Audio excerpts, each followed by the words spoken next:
A very good morning to the students of class 10, and we were discussing about the topic periodic classification of elements, and we discussed about the Mendeleev's periodic law, where the Mendeleev's periodic law can be stated as the periodic function of the elements. The periodic properties, properties of the elements are the periodic function of the atomic masses. So when the elements are being arranged in the increasing atomic masses, then they showed after a certain interval they showed the similarity in the chemical properties. However, Mendeleev's periodic table could not be accepted mainly because of three reasons. One was that it could not explain about the position of hydrogen, because it resembled the position of hydrogen in the periodic table as formulated by Mendeleev varies with because it resembled the alkali metals also, as well as it resembled the hydrogen halogen as well, because as I told you, that means the hydrogen has one atom, but the atomic number of hydrogen is 1, so that is why it resembles the alkali metals also, because it has one electron, valence electron, so it can complete the octet, that means 2, because it will have 2 electrons in the, it need to have 2 electrons in the first cell. That is why this octet can be completed when one more electron can be added. So that is why it resembled the halogens also, and that is why it could not give a proper explanation to that to the position of hydrogen. So, and moreover, as Mendeleev formulated the periodic table, it was actually there was one the isotopes were being discovered long after Mendeleev formulated his periodic table. So, what are isotopes? It has similar those elements which have similar chemical properties, but they have different atomic masses. So, and moreover, these isotopes of the elements, it posed a challenge to the Mendeleev's periodic law, and so another problem was that the atomic mass actually does not increase in the in a adequate manner, like it does not go on increasing. So what happens is that it does not goes on increasing in the regular pattern, and that is why there were some which go like one element exactly, that means the atomic mass does not exactly increase in a regular pattern. That means one element after that next element will have an increasing atomic mass. That does not happen in some of the cases, so it was not able to predict more elements that can be discovered between the two elements. So so that after that came the modern periodic law, which tried to which actually was successful in working on the defect of the 3 defects of Mendeleev, and it has been accepted in a very proper manner. So the chaos, so an order was being made out of the chaos, that is the modern periodic law, which says that the periodic function, that means the properties of the elements are the periodic functions of their atomic number. That means when the atomic number always goes on increasing, that means hydrogen will have 1, then helium, lithium, beryllium, boron, core. So it goes on increasing. That is why when the elements were being arranged according to the increasing atomic number, the discrepancies which were being found in Mendeleev's periodic law were being removed, and that is why that it was a success to arrange all the elements, and even the lanthanides and actinides which were discovered later on. That is why they were discovered later on, and that is why the lanthanides and actinides, if you refer to the periodic table, you will see that the lanthanides and actinides are placed at the bottom, because when the modern periodic table was actually formulated, the lanthanides and actinides were not being discovered, and that is why when it was being discovered, to place it, it has been placed at the bottom of the periodic table.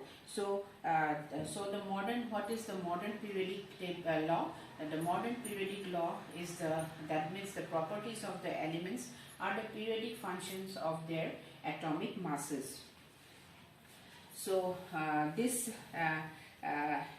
as it could explain though the position of the hydrogen was not being fixed, because it resembles the alkali metals also and the halogens also, so it can be placed in group 1 as well as in group 17, but it could provide an explanation to the position of hydrogen. So that is why it was and then it varies from one element to the other, because the atomic number was being considered in formulating the modern periodic table.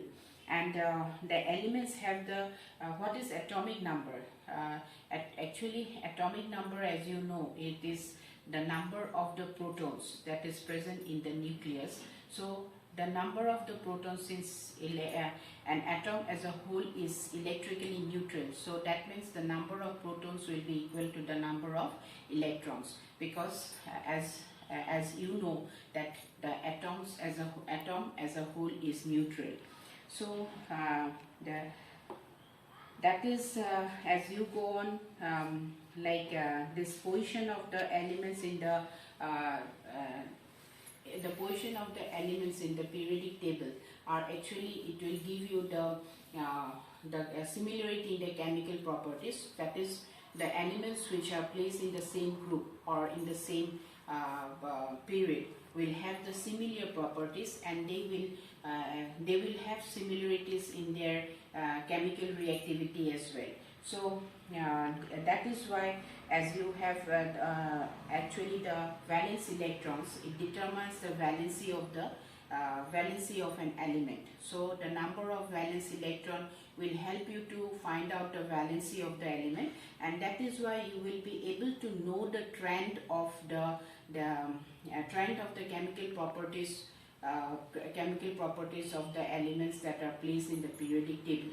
Now, if you talk about the valency of an element, what happens? It goes on increasing, then it reaches 4, and after that it again decreases to 0. That means because, as you know, that the number of valence electron will determine the valency of the element. That is why if it is valence, the valence electron is 1, then it will give you the valency 1. So that will actually decide whether the valencies are being the valence electrons will decide the valency of an element. Now, now the atomic, that is the first one is atomic radius, the valency. Then the second trend is what? Second trend is atomic size. So here what happens? What is atomic size?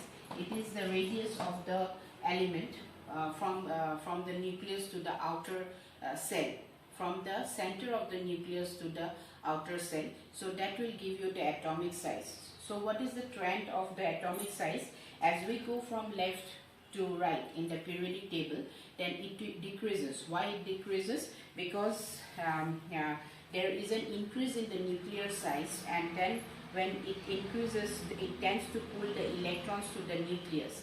So when it tends to pull the electrons to the nucleus, so that involves that decreases the size of the